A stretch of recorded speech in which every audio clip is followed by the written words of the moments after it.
Delta KJ6, is that Delta KJ17? Something broken? Am I on the right one here? I think I am. Broken. Nothing doing. Just got done taking my granddaughter to a job interview. I'd see what the heck you're up to. Now I gotta check what the day is. Today is a Friday. Okay, alrighty. So, very good. So you gotta chauffeur the daughter to a job interview. Very good. Yeah. Well, that's what I'm doing. What I always do. Trying to confuse myself. And I was pretty successful so far. So, anyhow, well, it seems like at least that AC here is going to keep the temperature at bay. Wow. I haven't seen this. 78 degrees in here, in the shack. So something must have happened to my AC. Because the other day we've been in here, it didn't even go down below 84 or something. Well, I like it. I like it a lot. I don't know, sometimes these things, they just don't want to cool. Maybe it's because the sun went around. I don't know. Anyway, I guess this AC says, if you don't switch me on after 7 or before 7 o'clock, I won't cool. Something like this. Maybe that's the same problem with using your apartment. You gotta switch it on at 7 in order to get something out of it. KJ7BT, KJ6BT. Oh, I talked to John, W6JBR, last night. He came in via DMR. So they have their raises net and A raises and whatnot, and B raises, C raises, and perhaps he got a D raise too. Anyways, he checks into those nets, and before he did, he gave me a shout here on DMR. KJ6ZD. That was nice to hear from him on DMR too, I guess. Wow. I still haven't gotten to anything. Right now I'm headed home to, after dropping the granddaughter off, I'm headed home to wash some eggs up for my mother. She's running low on eggs, and I gotta wash some of those up and get those over to her. Tomorrow we're supposed to go to Vegas. The wife and the daughter was gonna go over there. And I thought, well, I better go too. Keep an eye on you too, because they're up to no good. I'm telling you, I just feel it. KJ7, KJ. Well, that's funny. Yeah. I thought it was you that felt lucky. No, it's the granddaughter and the wife. Well, the daughter and the wife. I missed that part. Yeah. Also talked to another game you don't know him. He is in Texas. K6RCW is his call, and his name is Tom. He apparently got something up on 40 meters or something. Maybe one of these days he's going to check into the group here. But anyhow, yeah, he usually taps in the Echo Link. That's why I like to keep the darn thing running, because so far he's the only one. The other one down in Oceanside, Barron's, he's not technical. So if something isn't set up for him and he just pushes the button, it ain't doing it. So, yeah, John checked in and he's doing well out there. He T-boned his pickup truck a while back, probably more than 6 months ago or so. And they gave him, the insurance gave him half. And then he looks at it and says, well, I did the same thing as my pickup truck with that money. So he's sitting there on the side, and I guess he's waiting for something, or so far his son is living out there too.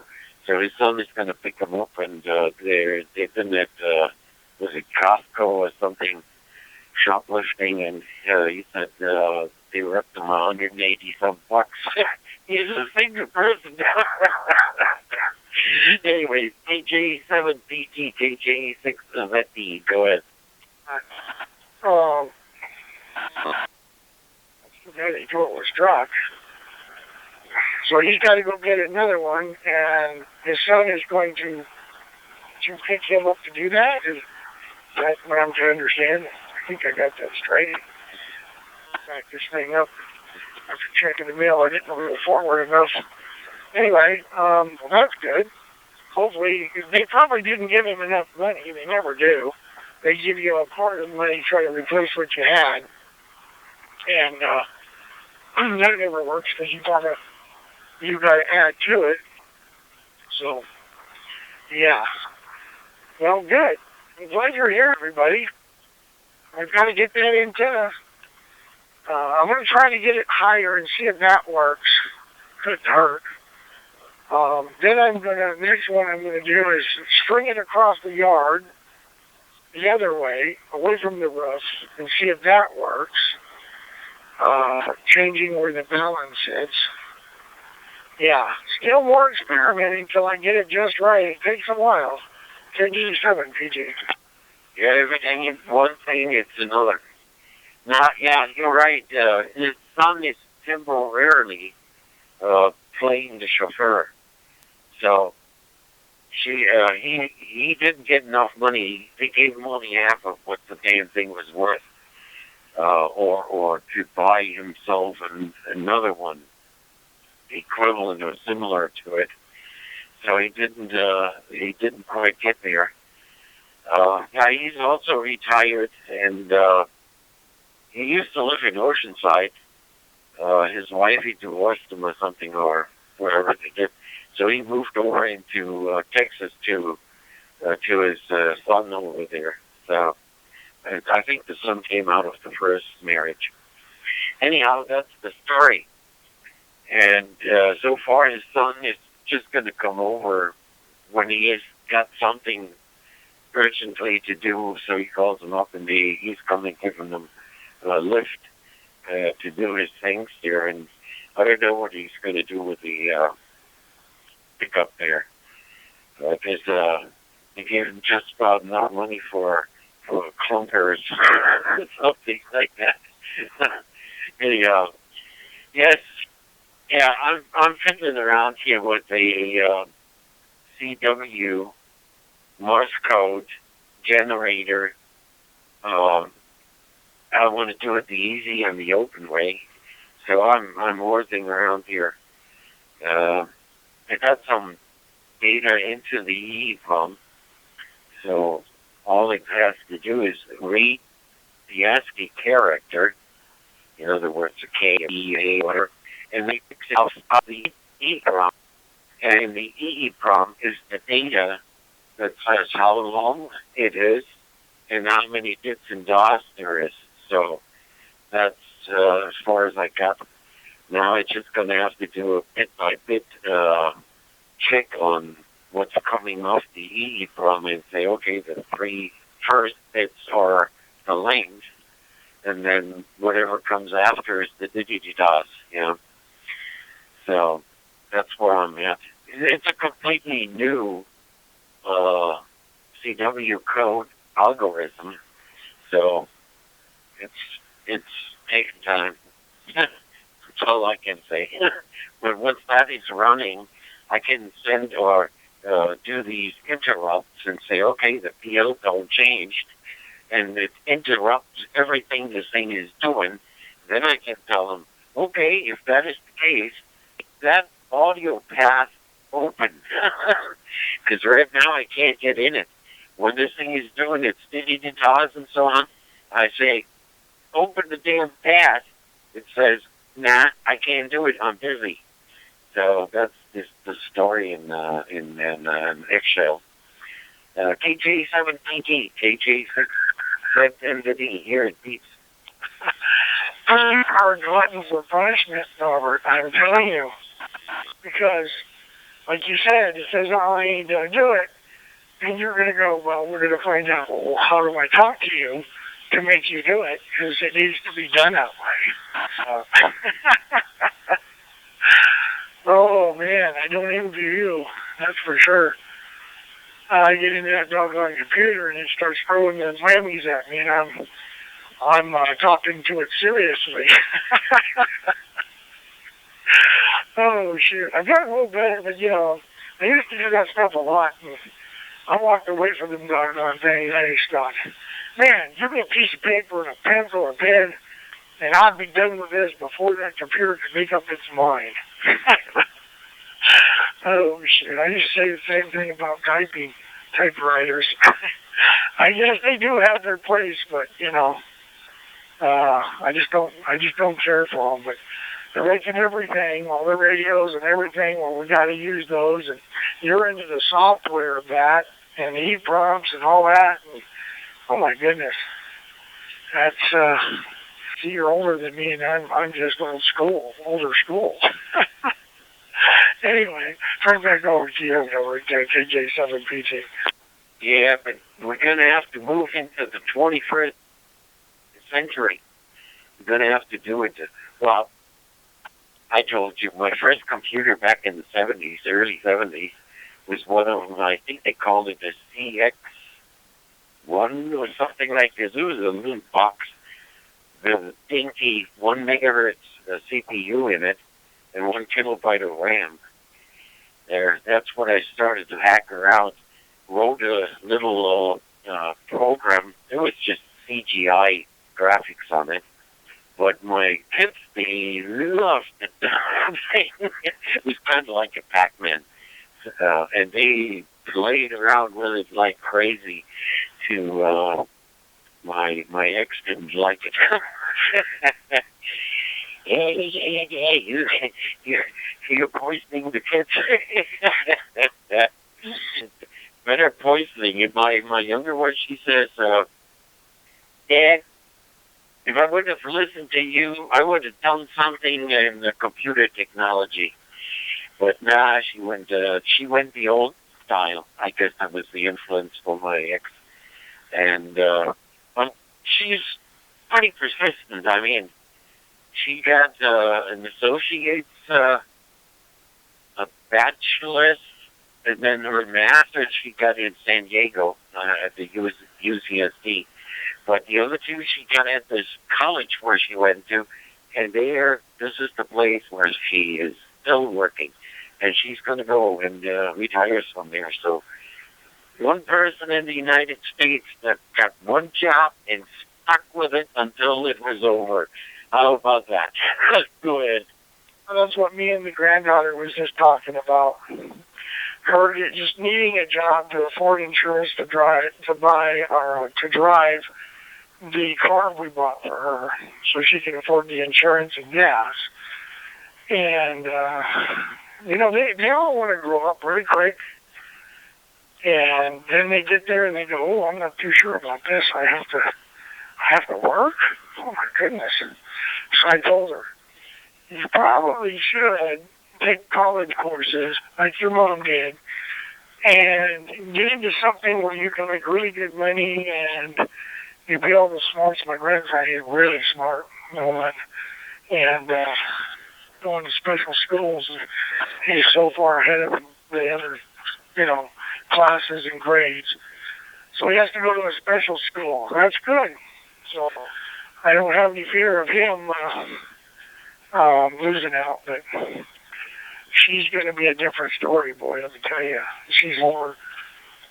So hopefully she'll go to college and get all the smart stuff and get a good career. So that's what we talked about this morning, just like your daughters, on the computers and stuff, and then she ended up getting her bachelor's and her master's and all that stuff, making good money. We all hope that our kids do this. We all want to make it better for them, even our grandkids, But it doesn't always happen that way. Oh, well. I was the one that didn't happen that way. Anyway, we keep trying. We're not as bad as some people, I guess. JJ says in PT. Yeah, it does not always happen like that. I did the second one too. So I had my automotive mechanics in Europe. You do 3.5 years for an automotive, and that's just a what do you call them over here? An associates or I can't think of the name. Anyways, that's just you know, I know how to open the door degree. Yeah. And then you can go out and can make a master mechanic and all this stuff, what follows up. But it wasn't my cup of tea. I didn't like it much because I had always busted knuckles and oil in the air when I still had some. And so, as you know, I've been on the semi for a while.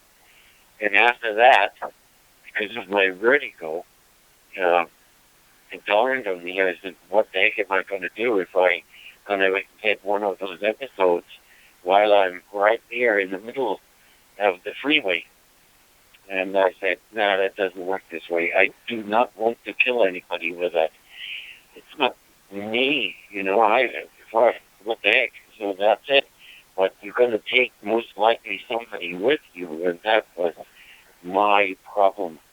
And I went back, and in Germany, the unemployment does work differently. They actually had back in the days an office.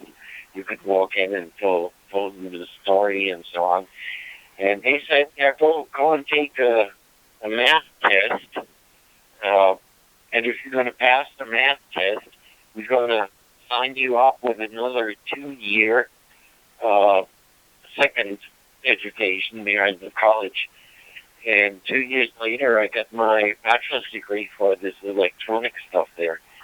So it's not really a big. Yeah, it was. It would have been a good paid job in Germany. Here in the U.S., when I came, I had no idea how the system works here. I didn't know. You walk in there like you own the whole company, and then you say, "Yeah, this is what I want." I walked in and said, "Hi." So how much can I get? And they said, oh, this idiot doesn't even know what he's worth. Go ahead, Ron. I remember back when I was getting into that stuff and learning that stuff. And then I found out that they weren't making that much money on that. Not out here. And so I got zapped a couple times there. And I said, okay, that's it. I don't want to do it. It doesn't pay anything. Why should I take the risk? If it's going to pay for the risk, then okay, I'll take the chance. But now I ended up and put that aside and ended up putting radio aside for a little while and carrying on my career and making good money at it. And the electronic stuff now, it's in demand. You hear that? You're in demand. You know that stuff. You're like gold. So there's a lot of guys that learn that stuff, and they open up a CB shop or something, electronic shop, TV shop. And here, they could not make it because they didn't have enough business. But I didn't know if that was them or they just didn't know how to run business or whatever the case was. They didn't make it. One guy that repairs CBs, he ended up in Vegas. And he's still there right now. And he's at the truck stop and he fixes all the guys' radios and rewires their microphones and he's making it okay there. But the problem with that is he doesn't have a good return. He works for himself. That's better because you can get the retirement and all that stuff. But back then, I don't know if it paid so good either. Yeah, I'm not sure. Today, you got to be wide open when it comes to business. one of the things is with the internet. You got to always keep an eye on that. Now, if your business is going to grow, you're going to have to hire people. Now, that's where I see the problem, because not everybody is what they say they are. So, if you're going to have a decent selection process, if you're going to find somebody that really is what they say they are, then yeah, you can hire them in there, because then you know the guy's going to make some money for you too.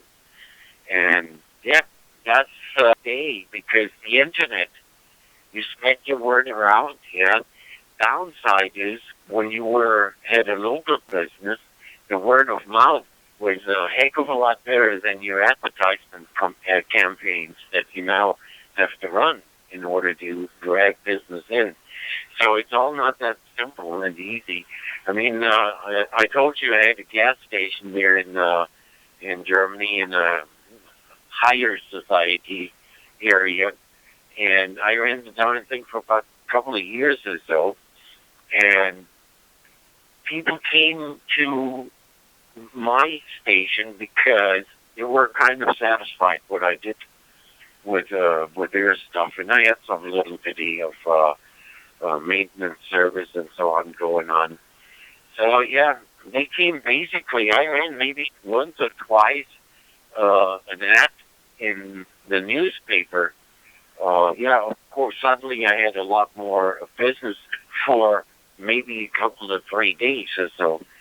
And then it slowed down again. And yeah, it was, I would have had to advertise constantly and hire some other mechanic. And this is going to really, you got to sit on your spreadsheets and calculate here, is there anything left over when you do that? And in many cases, it's minor, it's minimal. Most of it goes into the paychecks, the insurance, and the retirement stuff and whatnot, what you got to pay. So sometimes it does not even pay off to have somebody hired. You're just going to drag along, do your thing. So anyhow, KJ7PT, KJ6 go ahead. Yeah, everybody's got to find their place. Your daughter found her place, and I think your other daughter, because of your one daughter, is working at the same place, if I remember right. And yeah, so they turned out pretty good. And now you just got to be looking at the grandkids going, I wonder what you're doing. And for me to take my granddaughter to a job interview, drop her off there, and I went and had some breakfast with her and, chatted with her. And yeah, they're starting to find out about that stuff. We're already done. We're retired. And then we made what we're going to make, and that's it. And now we're just going to enjoy ourselves, as you say. I don't know about enjoy, but anyway, we're going to be here until it goes over. But anyway, yeah, it's just, like I said, we all want to see our children and our grandchildren make the right decision on their quest of life and see how that works out for as long as we can, see how that works out. But, yeah, so you're over there doing the computer. I'm giving you a break right now. I just want you to realize that, I'm giving you a break right there away from that screen just for a brief time when I talk to you. Go ahead, over KJ7PT. You heard that? I'm just about to load up my mug again with the fluids, the necessary fluids. Yeah, well, the good thing about retirement is you're not really in a rush. No pressure, stress. No boss that comes around and says, hey, are you done with that? And so on and so on. That's the good thing. Yeah, it's just, once you're retired and you sit on your behind, don't do much. I think those are the people that gonna go sooner. As long as your mind is still cranking, I guess you're in a much, much better position than others. Where, where it goes, well, I wonder what's on TV. Oh no, they don't wonder, they know. Because that's the only thing to do. And I'm gonna march back into my shack, in my nice and cool shack. I'm really surprised. Well, now we went up to 78. No, it was 78. So, yes, sir. We've been busy. We're gonna keep ourselves busy. If we don't find anything, we're gonna invent something that keeps us busy. There's always something. I mean, I got so tons of stuff lying around that I want to do, but then I say, yeah, I can wait. It's like with my car. As long as it drives, I'm okay. If it makes kaboof and the whole thing is going to break down, then that's when I really got to get to it. I mean, I had several repairs in the past. One was water pump was leaking, so I had to replace the water pump. While I was doing this, excuse me, while I was doing this, I hosed the heat exchanger for the AC. So I had to order up a new one there, to the new one in. There was a fan. They have two fans in front of the heat exchanger for the AC, the condenser. Two fans, and one of them stopped working. So I had to replace that darn thing. There was some other, I mean, the front end I did in California. And the rear end, I did some bushings and arms and links and linkage and whatnot. So did that. So there's quite a few things I've done on it. But the good thing is when you go to Rock Auto Parts, they sell you aftermarket because the original you just can't afford for this car. They're so outrageous. Something they charge $340, or you get a Rock Auto for $70. And he beeps again. Go ahead, Ron. I'll roger that, Norbert. Well, as long as it's the right part, Rock Auto. We did a little bit of shopping with them, but then because the wife has the BMW Mini, so she picked another one that she liked better than Rock Auto. And yeah, the parts are expensive.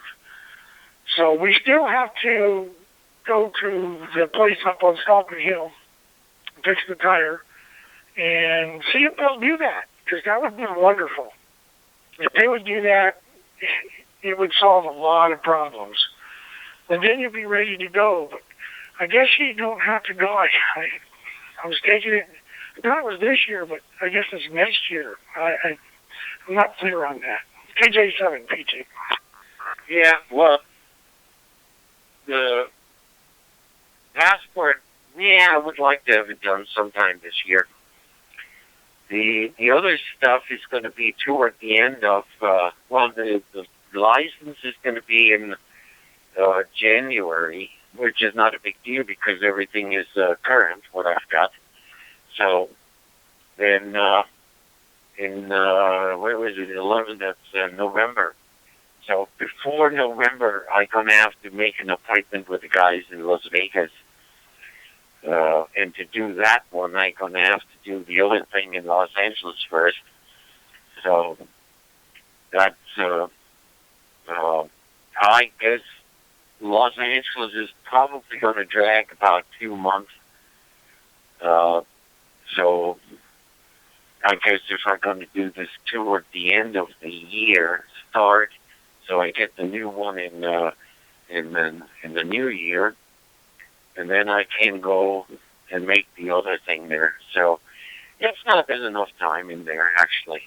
And as I say, as long as it's still spinning, we're going to hop in and we're going to drive. If we make a for pain, then we're going to, you need your Rams, didn't you? Yeah, next time we're going to have to think of it when you come over then we'll give you your rams back in there. I'm going to clean them up a bit because they collected some dust there. KJ7TT, KJ650. Hey, Jesus. No, she is perfect. Italy is talking to me. No, she has a real nice, they did a real nice job with the announcements there. Go ahead, Juan. I bet they did. These days I have a repeater with the real nice announcements. Oh, well, just to be able to talk on it is going to be pretty good. Anyway, yeah, I don't know why that repeater of mine is having a hard time getting down to Golden Valley. We can do it on Simplex. I do it with 25 watts on Simplex. And it's not the same signal, but yet I got a 45 or whatever wattage here in the repeater in it, and it does about the same. So I don't know. The guy that had the Radio Diddy, his speaker's warm. Remember I told you about that problem? Well, it's getting worse. So it's hard for him to understand, and I keep telling him, it's your speaker, it's your volume control knob. I need to get some contact, and I forgot to do some contact spray on it. I says, take that thing and jerk it around back and forth about 20, 30 times. And I says, try turning down your volume. What I did is I ended up going into my radio, and on the one setting that lowers the mic, I don't know, I forget the name of it anyway. I lowered it. It was on 4.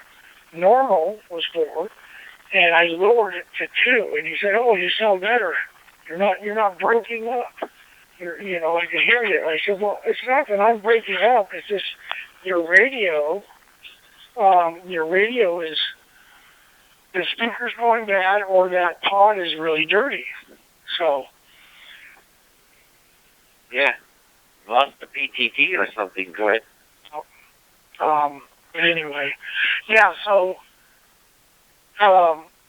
he's starting to realize that it is his radio, and I tried to tell him, that GMRS radio you got, it's not a real high-quality radio. I got it. Good one. Hang on a second. There, got rid of that. Sorry. That's my granddaughter calling me. She must want something else. But anyway, yeah, so he's starting to understand that. And I told him, I said, look, just take an external speaker and plug it into the radio and see if it still cuts out like that. That's one. They'll tell us it's not the pod. Oh, I don't know him all around. I do have that speaker you gave me. I can't help you if you don't let me help you. I don't know what to tell you. I'll turn it back over to you there, Norbert. KJ7PT. Yeah, take care of your granddaughter. With this, I don't know. Sometimes they build these radios, have a 2-watt audio amplifier in it, and put a 1-watt speaker in it. And then, of course, if you crank them up constantly, they might damage the loudspeaker. Yeah, I mean there is little tiny windings to get that membrane moving back and forth. It is possible if you constantly overdrive this thing that these are fine wires with the insulating coating on it. That stuff, when it gets hot, is going to melt away, and then it's going to short out a few of those windings, and your speaker all of a sudden is going to be scratchy, or even breaking out or something, whatever. So it's possible. It's very possible. When you reduce your microphone gain, that means his radio on the receiver side didn't get the deviation that it normally would get when you're higher. Maybe it just can't handle the power anymore. The speaker might be totally wacko. maybe it's good for 100 milliwatt or so, and he's going to try to run a milliwatt. And then, of course, it's going to get scratchy, and it skips and doesn't do this and whatnot. It's possible. I mean, the only thing, and the best one is just plug in an external speaker and see if it does the same thing. If he doesn't want to do that, then you're just going to have to rest your case. KJ7DT, KJ6DT. That's basically what I'm telling him. But, yeah, because I had mine on normal deviation of the relation, basically. It's a DMR voice, a digi voice setting is what this on this radio is, and I turned that down to a 2. He liked that a lot better. Okay, I'll leave it on 2 just for you. I said, and then he calls me, he says, well, I was on the net, and they were cutting out, and they were breaking up, and I said, listen, you went on the simplex net, and they sounded far to go over to the repeater net, and they're over deviating your radio. I said, if you take your volume and just turn it down, you've cranked that thing way too loud. So I said, here's another test. So it's not the pod, or it is the pod, or it's both. I said, and we'll speaker on your radio, so be it. It'll last you. He goes, it's brand new. I go, what is brand new? We talked about this. It's not. And you've cranked the volume up on it so many times, you've overpowered the speaker, and like you said, if you do that, then it just gets worse and worse as it goes along. Pretty soon he'll lose his whole, or plug in an external speaker. JJ7 PT. It's brand new. You can pick up a car from a dealership, brand new, and you're going to run them a few times through the dirt, run over a few rocks, and the stuff will start to break. And then you go back to the dealership and tell the dealer, well, it's brand new. The dealer is going to ask you, what did you do with it? Well, I ran it over here. There was some big rocks in my way. I just drove over it and stuff. So, it doesn't matter, brand new or not. You can waste brand new stuff within no time. And that's, as I say, sometimes they design these things. They have a 2-watt audio amplifier, and then they put in a loudspeaker that can handle only one. So, and then you as the operator, you don't read the manual. You're just going to crank up the volume to max, and then the speaker, that 1-watt speaker, gets the 2 watts all the time. And after a while, it says, oh yeah, that rock was too big, and I ripped my oil pan off or something. just as an example there. I don't know. It depends. I don't think it is the repeater. Repeater is relatively, strong on the audio, but this is audio, not deviation. The deviation is, I think if you remember, there's the 2 pots. One pot is for the audio, it's the level, and the other pot is for a gain on that TX amplifier. So when you just want to do high, well, the darn thing is over deviating and it's distorted and whatnot.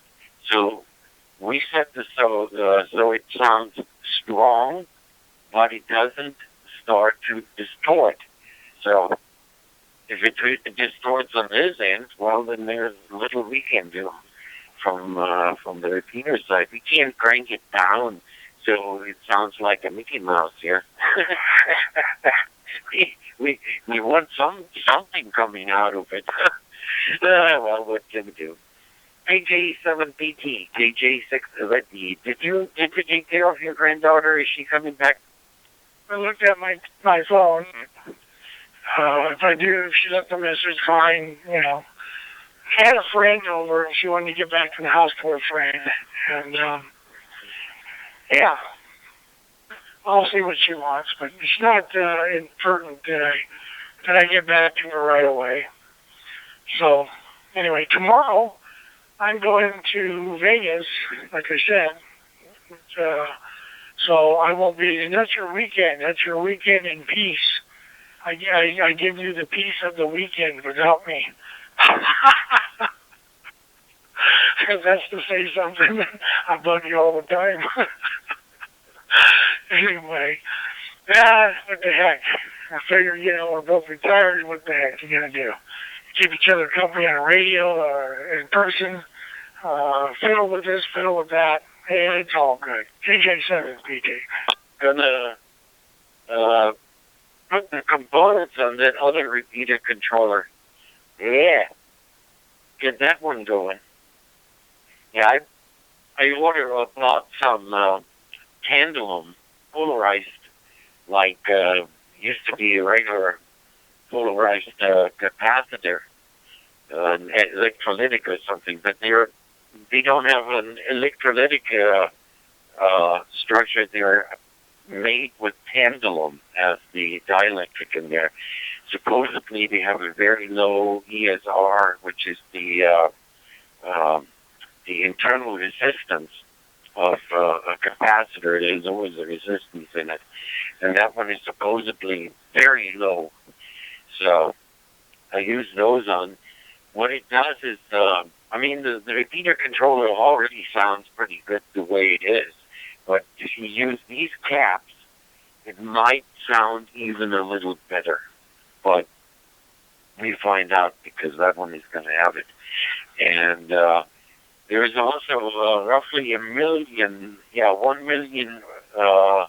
flashes you can do on those microcontroller. I don't think I'm even close to it.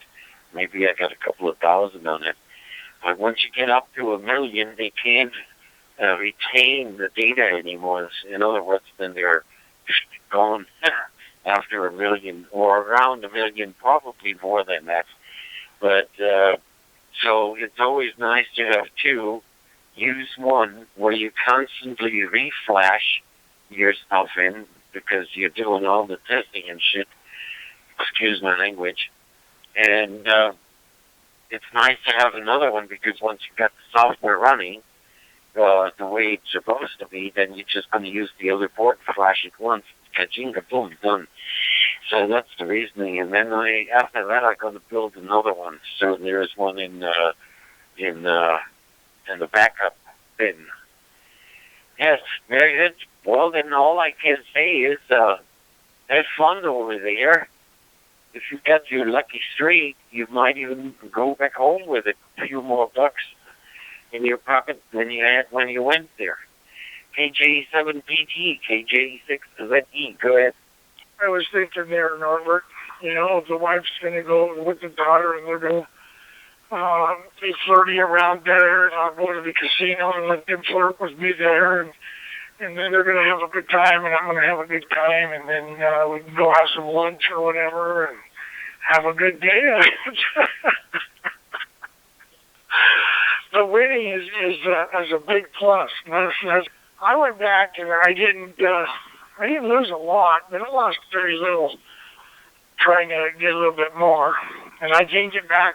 I lost like 40 yesterday, and today I made 20, so I'm only $20 down, which is not too bad. So I just keep playing around with that stuff. I figure, well, sooner or later, maybe I'll just come across the lucky one. Who knows? KJ7, PG. You never know. You know what? It might be even me if I get this idea to go and get lottery tickets. Because I play so much. Yeah, I might get a ticket and then Kajinga boom, and I'm the big one here. Yeah. Nah, it's unlikely. Unlikely. Yeah, well, as long as you have fun while you're doing it, and the winning is actually a secondary. I believe that's what this whole thing was designed for. The whole Las Vegas Strip was built just to have fun. I mean, there's people worldwide they come and visit Las Vegas. I think I remember years ago we came back from Holland, crossed the border or went down. It was night, and we used to listen to something they called Radio Luxembourg. And it was nice because it had the music and stuff that we liked. And they stopped, and they had guys here in Las Vegas.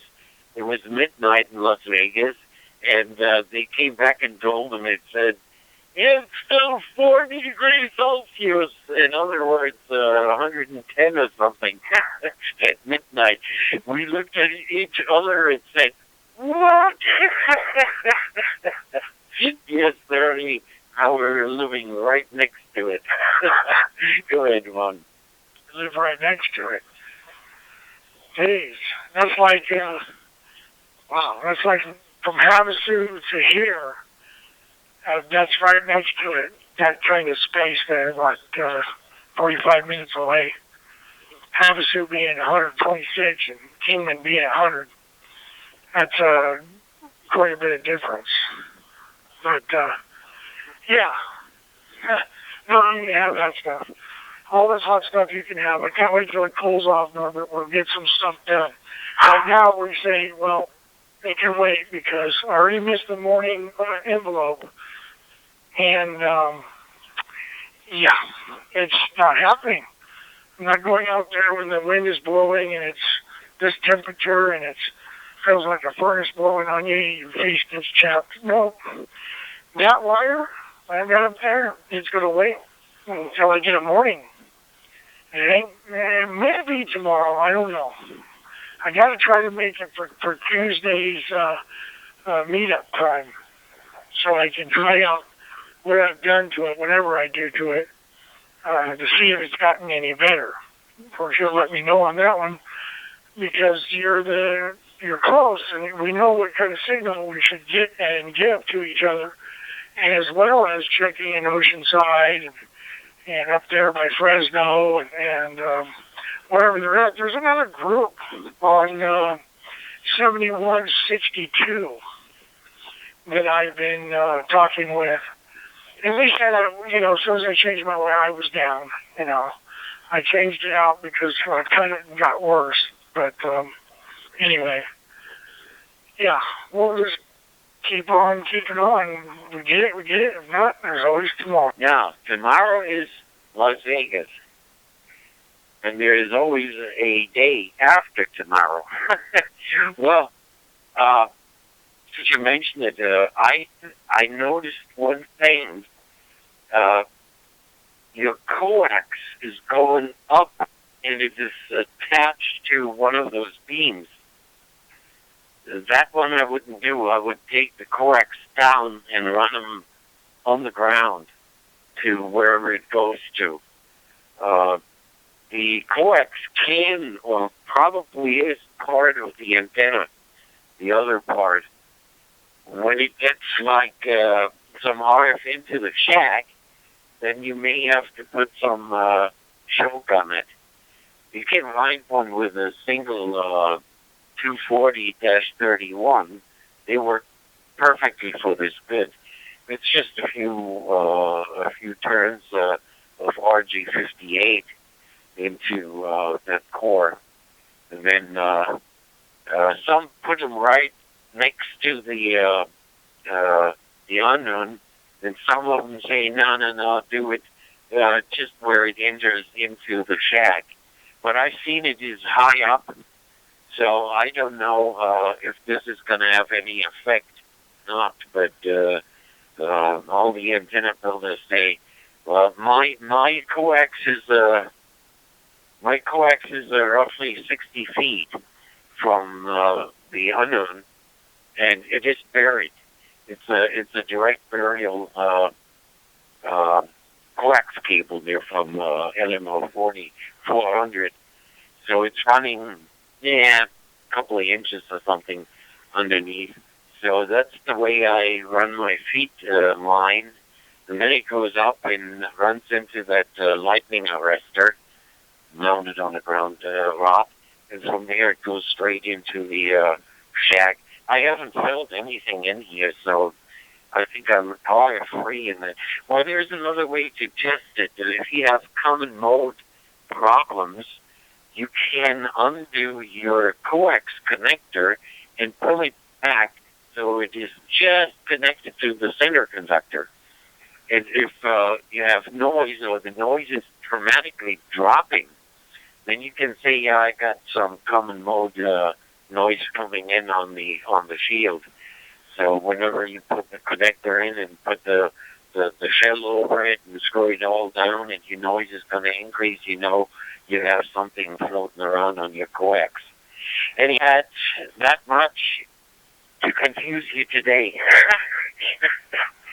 I hope not. Anyhow, KJ6 go ahead, Ron.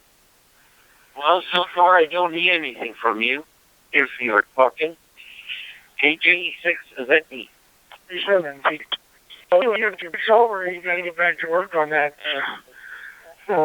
consultation prompts and all that.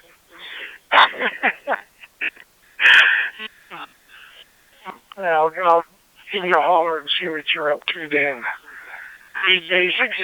KJ7 Hall. And then I'm going to go back and work on the algorithm to test the bits, because that is not, it is not as simple as it sounds. Reading 3 bits at the bottom, those 3 bits, they have the length, like an A has two bits, and then it sits in there as 2, and then there's the value that comes, like the da, and so it runs, because it's always 8-bit wide. Never mind that part. It gets too complicated. It's gonna confuse me too. All right, Ron. Good day. You have a great time in Lost Wages, and we will talk. You have a wonderful day today and a better one tomorrow. KJ7TT, KJ6ZD, 73, my man.